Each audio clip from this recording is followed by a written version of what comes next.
Hello, everybody. Adam Parks here with another episode of Receivables Roundtable. Today, I'm here with my good friend, Mr. Mike Walsh, who is leading the business development charge over at EverChain. How you doing today, Mike? I'm good, sir. I'm very good.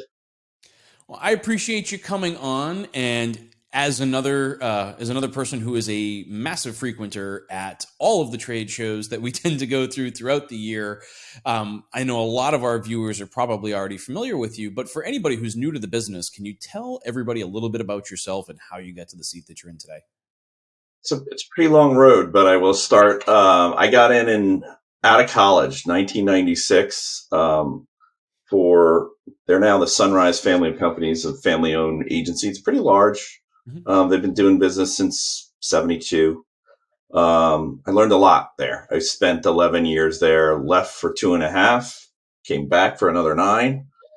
And then I kind of decided that I wanted to get into the changing technology world in this. The industry's changing every day. So I did a little work with a BCO that had some cool technology, but tsunami knocked them out of the game. They were backed by Japanese dollars.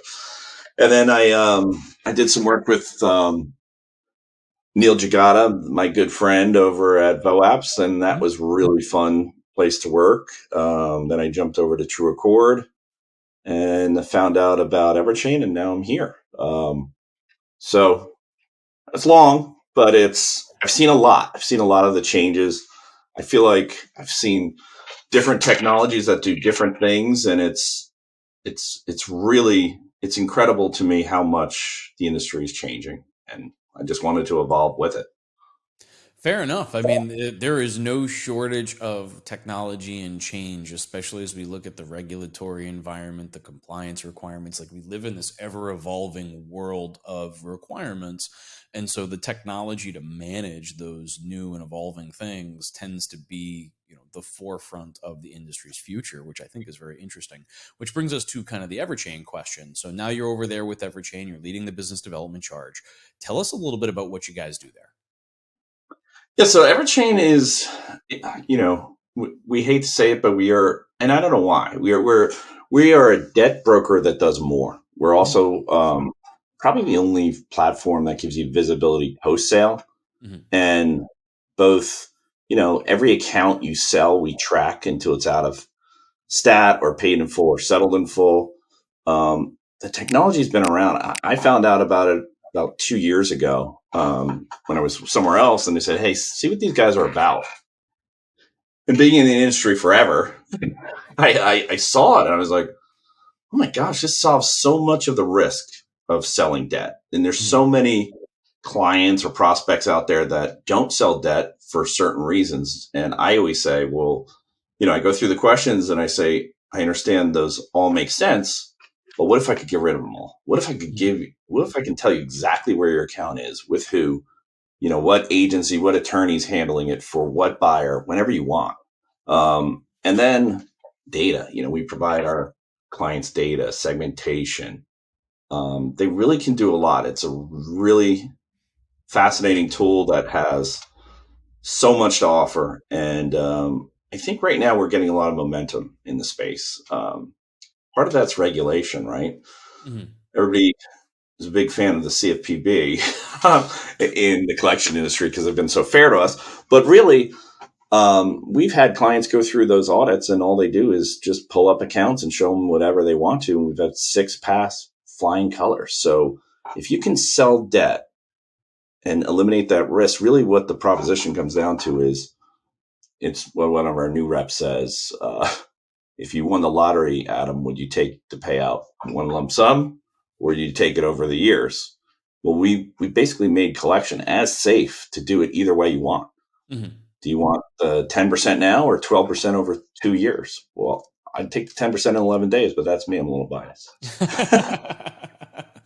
No, I think you bring up some really good points there as we talk about it. And having served in a similar role as the one that you're serving with EverChain, when I was with both Credit Max and Sterling Capital Management, I feel like there's an interesting conversation for us to have here around the difference. And I've got some other podcasts that I've either have been or will be releasing about soft selling and those types of sales cycles. But I find yours to be even more unique. And I've had the opportunity to work with you a little bit on some of this stuff. But what I find to be unique about your approach is that it is an education approach. You're not really, a salesperson. You're more of an educator because you've taken this approach where you have the opportunity to tell the creditor to alleviate their concerns. You've got your kind of your educational packet. Here's what debt sales is. Here's how debt sales works. Here's what you need to have in order to sell debt.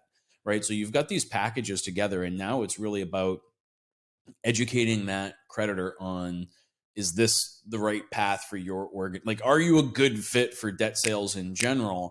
And I find that to be an interesting approach. Let's talk a little bit about kind of what that education looks like to a creditor who's never really thought about selling debt before. It's interesting because some of them have thought about it, but that's not for us, right? Like it's Yeah, brand protection. I totally understand that. And 5 years ago, I would have said, don't do it if you're, but now there's new tools. That's how I look at this. sure. This is a tool. If it fits into your, and I believe there's a balance Mhm. approach to collections. You should cream it internally using technology, using everything you can, save that customer relationship, then put it out to an agency if it makes sense for you. If you have the team to support that there's a cost to collections. People always say, what's the recovery percentage? Just tell me how much I'm going to make. Well, Mhm. if it costs you to make, 3% and you're spending 5% to get it, well, you're not doing the right thing. So, Mhm. what we try to do is figure out, okay, where are you now? What do you have in place? Is it working? Are you happy with it? Is this just something you are adding to get Mhm. the most out of your portfolio? Which I always think there is some point where anybody should be selling. There's just diminishing returns. That as well as anybody in Sure. this industry is. There's a point where it's just you're losing money. Just sell it. Or with our technology, you can test it all over. You never have to sell on EverChain. You can list and pull it back. So a lot of creditors are looking at us to figure out when they should sell and Mhm. using data to tell that story. And then you can get really creative when you talk about, behavior scoring, propensity to pay scoring. You can say, oh, my A's and B's, I'm going to work and send those to agencies, but my C's and D's, I'm just going to sell them while they're fresh and get the highest point. So that's where I think the business is going. And I'm Mhm. excited about it because, we have the technology to make it easy now. Yeah. Before that was a pain. Now it's like ease of use. It's educating people and then saying, we'll get you ready. We'll help you get ready. It's not just technology and good luck. It's people. We have debt sales experts. We have post sale experts. We have a compliance team that is amazing. And they're going to work with you. We actually train our creditors to sell debt if they've never sold debt before. And that's Well, fun. let's talk about that a little bit, right? Because so we're going to educate a creditor on how to sell debt, which means, so we've talked about the financial aspects, and we've talked about the how you can basically segment a portfolio, and you're going to work this Yep. portion, you're going to sue this portion, you're going to sell this portion, and depending on the size of your overall portfolio, I'm sure different options or different combinations of those options fit for different creditors. But one of the big reasons why creditors have chosen not to sell, and was a massive thing for me during my Sterling Capital days, I literally sat there on Saturdays and processed post sale support, right? Because the creditors Yep. didn't want to do it, the buyers needed to get it, the timelines, and as long as you were setting expectations, it was manageable. So, would you say that that's still true? Post sale support is like one of those biggest items towards moving them into where they need to be. And then I'm sure the Reg F and the preparation of the files and all that, evaluating that documentation up front. But is that still one of the biggest like challenges in the mind of a creditor? I think it is, especially and there's simple things too that you don't even think about because we're used to this environment, right? Like we Sure. forget, you know, can your system notify that it's been sold? Right? Like that's something I didn't think about at first, but man, we've Yeah. run into it. And how do you flag it? So Mhm. there's simple things that I think some people in the industry just assume people know because they're coming to you talking about that sale, but we really, our process says, okay, is your system ready? Are you ready? And then we walk you through post Mhm. sale. If you've never sold before, you, a lot of people think they're selling a bike and it's gone, right? Oh, Like, yeah. no, you're still responsible. And there are still things like illegible media or, there's billing errors or, an old lady who has cancer medication and doesn't said, I won't take my medicine, I'll pay. Well, maybe you want to buy that account back. Yeah. Um, there's so many things that happen. And what we do over here is if it's small, if it's, hey, I can't, this media is illegible. We'll go look up the media and say, well, it looks pretty legible to us. Here it is, so Mhm. the creditor doesn't have to deal with that. We cut, you know, there's an exact percentage and I'm terrible and my sales guys will make fun of me, but, but Well, you it's guys are probably building about a buffer. 90. Right. Yeah, So we're a buffer. you're creating this, and I've heard. I'm trying to think of the quote. Daniel Green said it on stage when we were presenting at one of the conferences last year, and I think it was something along the lines of, debt sales is a process, not an event. And so it sounds like what you guys are doing from a post sale support standpoint is creating that buffer between the creditor and the debt buyer and becoming that intermediary. I'm assuming that you're leveraging the technology from your platform to find efficiencies in those processes. Absolutely. I mean, so much is automated.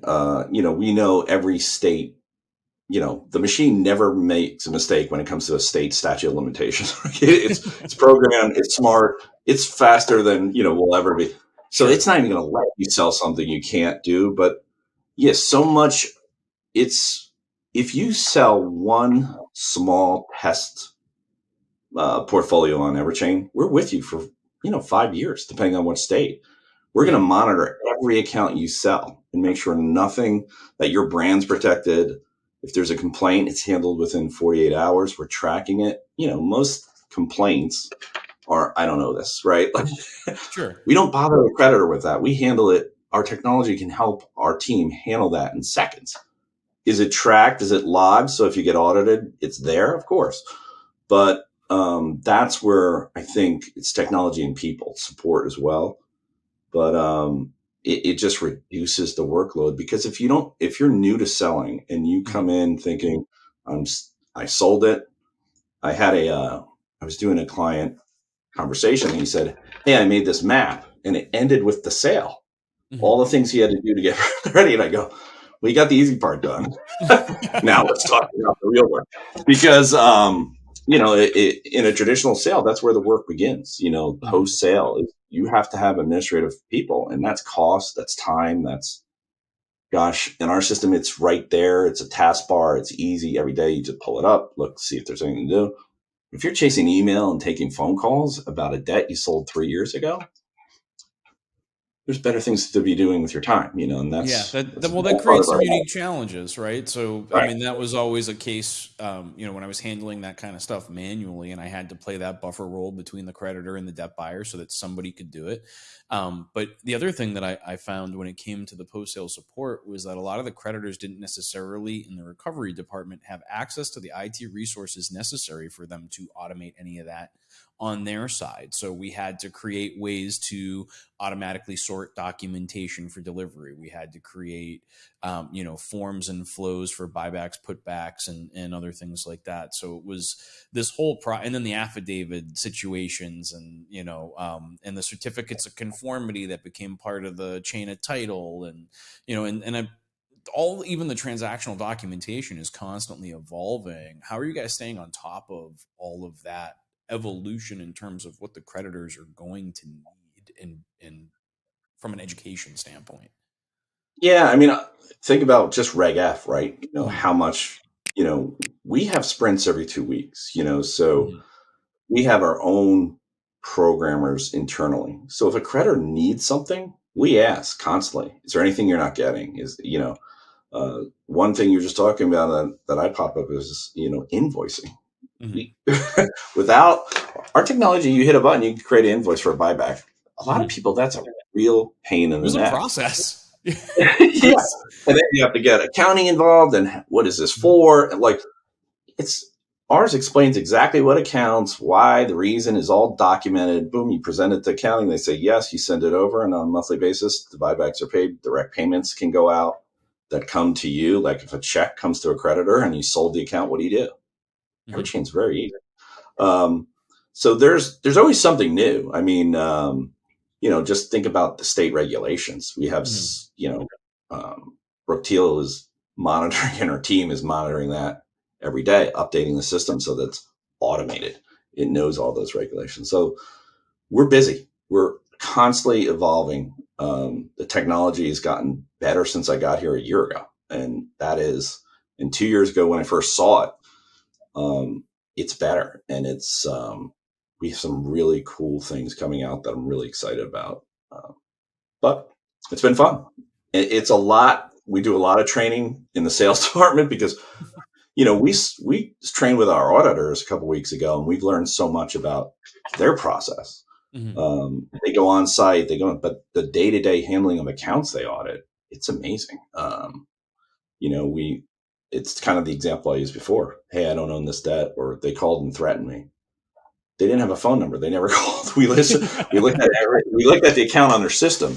That oversight is helpful. And then, when you join EverChain as a creditor, you join a community of creditors, and together you have more buying power, Mhm.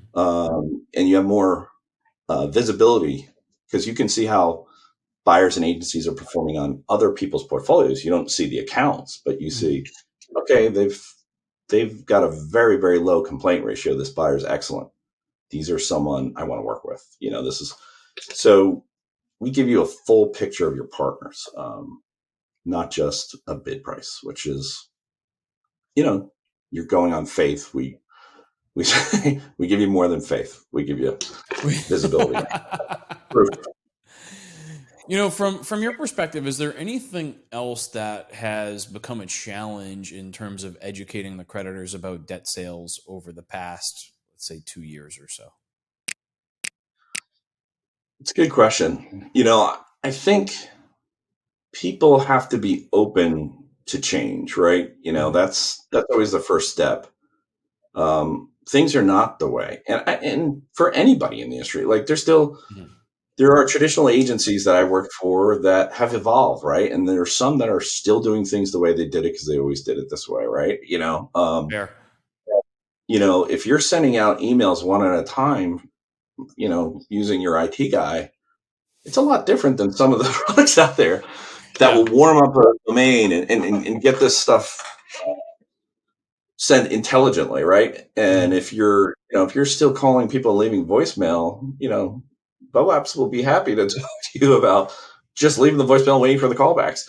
There are so for us the challenge is we're not just a broker who's going to sell your debt and walk away. We're not just the eBay system that's going to auction it to the highest bidder and say good luck with the post sale. So it's a different tool, and that's kind of what's fun about it. But it's also the challenge is you have to get past that first step and get them to open up and kind of listen and then Mhm. say, "Hey, does this work? Does this fit your process?" And sometimes it does, sometimes it doesn't. So that's our That's job. Figure it out. No, I look at, and that's it's very interesting. I mean, I think from the perspective of the creditor, some helping them to understand and helping to keep them on track into the future is incredibly important. And you're providing them with the opportunities, especially with so many different pieces of technology coming out, and helping them to measure those pieces. I think it's definitely it's a needed process. And I think that as we've seen this influx of new creditors, right, whether it be fintechs and, everybody's finding different ways to lend these days, it's going to bring a lot of new products into the market. And how are those products going to be managed in terms of the influx into the market? and finding that balance between performance. Now, I do have kind of one last question for you, and as you were kind of talking about highest bidder, is that the primary driving factor for creditor decisions, or have or are creditors looking at a broader representation of each organization before determining who's actually making the purchase? Yeah, that's a really good question. So on our platform, it's not just about price. Mhm. First of all, we pre-certify every buyer, every agency they work with, and every even collection attorney they work with has to go through our certification and annual audits. Mhm. Not everybody's gotten into EverChain. It's not. We don't have the most buyers available. We probably never will, because they have to submit to background checks, financials. We need all this information that some we deal with mostly national or at least regional debt buyers. So Mhm. right there, we start at a good place for creditors. And then when they take bids, I think it's about 39% go with the second bid. Mhm. And that changes constantly. Yeah. There's a lot of sales on the platform right now, and that's because, we give them a full picture. All Mhm. this due diligence we require is on a scorecard. So when you see 3 bids or 5 of the leading bids, you get a full picture of who you're going to partner with, because you're really partnering with them 3 to 5 years, based on to every account is out of stat, paid in full, settled in full. So we don't want you to just make that decision based on price, right? We want you to know who your partner is, what's their complaint ratio. We Mhm. track that 12-month rolling. You can see if there was a little spike and maybe just a text went out 3 times in a day, something Yeah, simple. yeah, a Or minor technical glitch versus a systematic issue within a buyer. or a major swing. So Yeah. um, we want both, and we have the best buyers there are. We we make partnerships. That's really what we do, and we help maintain partnerships through technology, and that's really the value. Mhm. So especially for first time, but even we're getting a lot of traction from people who have sold in the past or maybe last. With the economy coming the way it is, everybody knows what's coming. Mhm. There's more and more debt every day. It's scary, Yeah. and then you've added Regulation F and the limits on calling. Man, it's a different ballgame than 2008, and I survived that one. So I'm with this you. one, yeah, right. That that was tough for the industry. And then, first of all, hiring collectors is impossible these days, and keeping them. Mhm. So I think people are starting to say, let's see what other tools are out there. Um, and I think this is a good time to search, because there's going to be an insane amount of data out there. And, if you can sell and go into forward flows, you may recover better than those, Yeah, long-term locking in agency. your long-term profitability and I And mean, really predictable. cash flow, right? And anybody Yeah. who's ever heard me speak at a conference has probably hear me say there's three things that matter: the cash flow, the timing of the cash flow, and the risk associated with that cash flow. And I think what you're saying makes a lot of sense, that in a downward facing economy, locking in that cash flow into the long term can potentially be a very beneficial play, especially with unknown volume fluctuations coming in the future. And Adam, there's a cost to that cash flow, right? Of course. That cash flow, and I think you're absolutely right. It's 100% right. And then you want to reduce that cost to make up for that reduction in recovery fees or whatever you're getting back. So um, it's going to be a very interesting time, my friend. It's going to be Well, very we're going to interesting. continue to monitor it together. I really appreciate you coming on today and having a chat with me.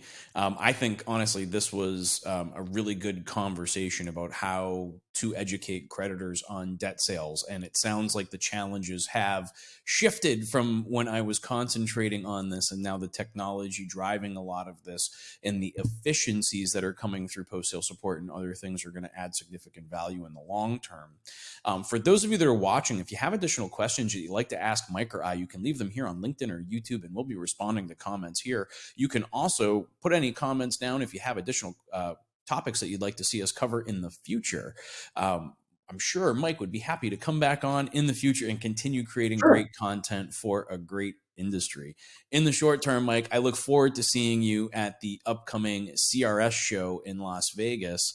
But thank you again for coming on. I really appreciate your time today. Thanks, Zach. Really appreciate you having me. Absolutely. And for all of you that are watching, looking forward to seeing you soon as well. Thanks, everybody.